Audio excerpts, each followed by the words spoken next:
si Nanay Mary at ang kanyang alagang kalabaw na si Doro. Hindi lang katuwang sa pagsasaka, kundi anak kung ituring. Isang matandang babae na kunang emosyonal na niyayakap at hinahalika ng alaga niyang kalabaw na kinailangan na niyang ibenta.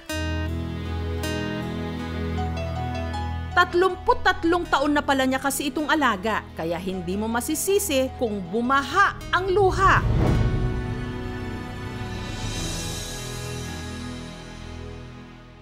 Taga Rodriguez Rizal ang lola sa video, si Nanay Mary Jane. Makalipas ang 5 araw nung ibenta niya ang kanyang kalabaw na nagngangalang Doro, ang matanda, emosyonal pa rin. Nakiusap ako sa kanya na sumakay ka na ro. Sabi, salamat sa ilang taon mong serbisyo sa amin. Para lang siya makasakay, inayakap ko siya at binulungan ko siya, sige, magpakabait ka lang doon sa patutunguhan mo. Yun lang, kaya lang siya nakaakyat talaga noon sa sasakyan. Iyak ng iyak. Si Doro, regalo raw sa kanila ng kanyang mister na si Diego. Binigay yan sa amin ng may-ari ng lupa para gamitin namin sa pagtatrabaho ng lupain nila. Kaya namin yung pinangalanan na Doro kasi ang nagbigay sa amin yung Teodoro Manuel. Maghakot ng mga tanim namin kamuting kahoy, pag-araro niya na taniman ng palayan dahil ang palayan namin humaharbis siya ng 100 sako. Sa loob ng halos 3 dekada, katuwang ni Nanay Mary Jane si Doro. Pag umaga, pakainin ng damo. Pag yung nakakain na siya, iararo na siya sa bukid. Bandang alas 10 na, paligliguan. Alas 12 ng hapon, isuga uli sa magkain na hanggang itago na naman. Madalas din daw niya itong kausapin. Magpakabait ka. Kapag ninakaw ka, suwagin mo sila para makita namin kung sino magnanakaw. Parang anak ko na siya dahil yun lang talagang nakakatulong sa akin. Lahat sila yan, nakasakayan sa kalabaw. Ligo sila sa ilog, kasama nila si Doro. Kilalang kilala nga si Doro sa kanilang barangay. Yung nakawala siya nung isang gabi namin hinahanap siya, hindi namin siya nakita. Dahil kilalang kilala dito sa Macabud yan si Doro. Tinali ng isang namin kakilala. Pero kung meron man daw best friend si Doro, walang iba kundi ang mister ni Nanay, si Tatay Diego. Kung kakain si tatay, tawagin niya si Doro, kain na tayo Doro. Pag nalasing, uuwi siya. Pag nahulog siya sa karita, sabi niya kay Doro, hintay, nahulog ako. Hihinto yan si Doro, pasakayin lang yan muna, lakad na naman sila pauwi ng bahay. Pati nga raw nung inatake sa puso si Tatay Diego noong 2019, kasama si Doro sa mga tumulong. Nung na-emergency si Mr. noon, si Doro ang humila sa kanya hanggang sakay ng ambulansya. Nakarating si Mr. sa ospital, wala na daw buhay. At bago raw binawian ng buhay si Tatay Diego, meron siyang kabilin-bilinan. Ingatan siya, laging pakainin at asikasuhin. Huwag ko raw ibibinta si Doro kahit na tumanda na siya at kung sino man sa amin mauna, pangpunila namin si Doro. Pero kahit kayod kalabaw daw silang mag-anak sa pagtatrabaho, tila mailap pa rin ang swerte. Meron akong diabetes, meron akong high blood, na-stroke pa ako.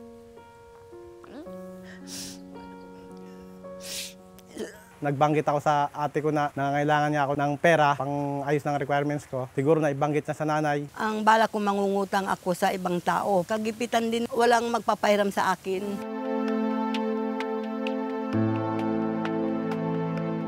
Kaya labag man sa kanyang kalooban, ang naisip na solusyon ni Nanay Mary Jane sa lahat ng kanilang mga problema, ibenta si Doro. Naghihinayang ako dahil sa bait niya nga. Pag naalala ko yung asawa ko na ko lang si Doro na ikaw na ang katuwang ko sa hanap buhay. Nitong August 24, nakahanap na si Nanay Mary Jane ng buyer. At naibenta nga nila si Doro sa halagang 68,000 pesos. Nagpapasalamat ako kay Doro dahil hanggang sa huli, natulungan pa rin ako doon sa halaga na naiabot sa akin ng nanay ko. Malaking kaluwagan na rin po kahit papano dahil makakadagdag nga po sa tindahan at makabayad sa ibang utang namin sa araw-araw. Gayunman, si Nanay Mary Jane, ang isipan, pirme pa rin na kay Doro. Hindi niya makalimutan ang kanyang alaga. Nahanap ko siya, akala ko doon pa siya nakatali. Malungkot dahil wala na akong babatakin na kalabaw. Nagsisisi ako na ibenta dahil ngayon nga wala na siyang ako katuwang sa paghanap buhay. Pero nasa na nga ba si Doro? Iniisip ko lang, kawawa siya pag naibenta ko sa ibang tao dahil baka katayin. Buhay pa kaya siya? Kumusta naman po si Doro? Nasaan po siya ngayon? Si Doro? Ang hingal kalabaw na pakikipaghabulan ni Lola Mary Jane para muling makita si Doro. Gusto ko sanang maibalik si Doro para yung pag-iyak ko araw-araw mahinto na. Dahil parang mamamatay na ako pag hindi ko makita si Doro. Sa aming pagbabalik.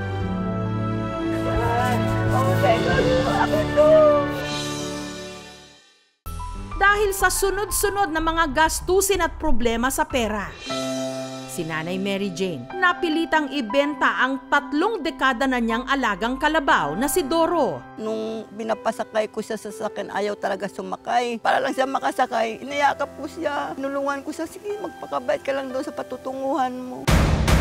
Iniisip ko lang, kawawa siya pag naibenta ko sa ibang tao dahil baka katayin. Kaya para kumalma si Nanay Mary Jane, tinunto ng aming team ang kinaroroonan ng nakabili kay Doro sa San Jose del Monte, Bulacan, si Goryo. Sir, kumusta naman po si Doro? Nasaan po siya ngayon? Si Doro? Okay naman, malakas siyang kumain. Naliligo siya araw-araw. Buhay na buhay siya. Alam mo kasi akong balak ipakatay kasi napakabait ng kalabaw niya. Nung unang araw, parang ayaw niyong kamay, baka namimiss niya si nanay. Samantala, ang mga kawani ng barangay at lokal na pamahalaan ng Rodriguez. Ito po yung aming munting tulong po para po sa inyong kabuhayan po.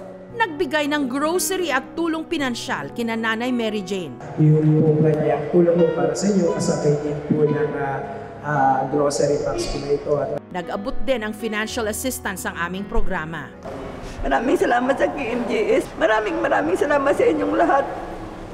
Minabuti na rin ang aming team na ipa-check up si Nanay. Una pong pansin na pansin ay yung goiter po ni Nanay. Pero base po sa history at physical examination po niya, asymptomatic po yung goiter po ni Nanay, no? Samantala, dahil batid ni Goryo na nangungulila si Nanay Mary Jane sa dati niyang alaga, sa araw na ito, pinahintulutan niyang muling makita ni Doro ang original nitong amo na si Nanay Mary Jane. Nay, kumusta? Ito yung mabait kong bayan. Promise ko sa'yo, di ba, hindi natin kakatayin si Doro? O, di ba? Gusto mo siya makita? Gusto ko nga makita. Andito si Doro, buhay na buhay. Alam mo, Mario, mahal ba ito? Kaya nga sabi ko sa'yo, hindi ko kakatayin, di ba? Alam mo naman yun eh, oh. Ako to.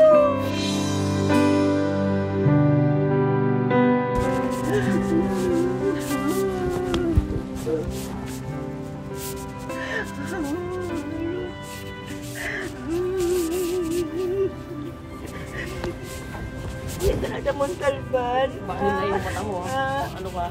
Ano? Oo naman, ulo mo, Nay. Ulo mo, Nay.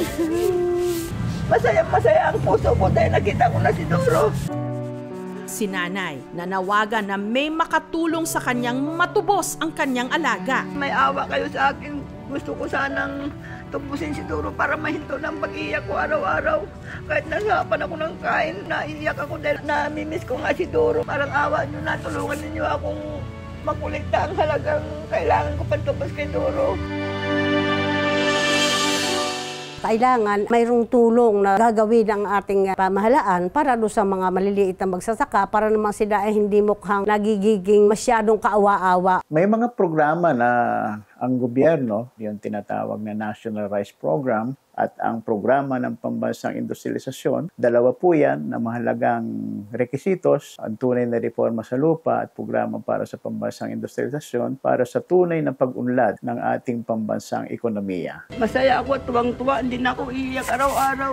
Maibalik lang sa akin si Doro, yun lang ang pangarap ko talaga. Alam naman ng lahat yan na ito talaga ang aking bunsong anak, Doro.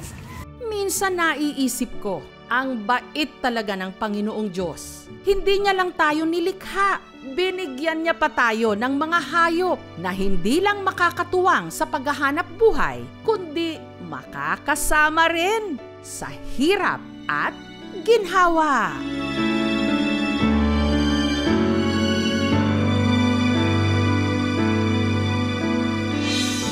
Thank you so much mga kapuso. Kung nagustuhan niyo po ang videong ito, subscribe na sa GMA Public Affairs YouTube channel. Don't forget to hit the bell button for our latest updates.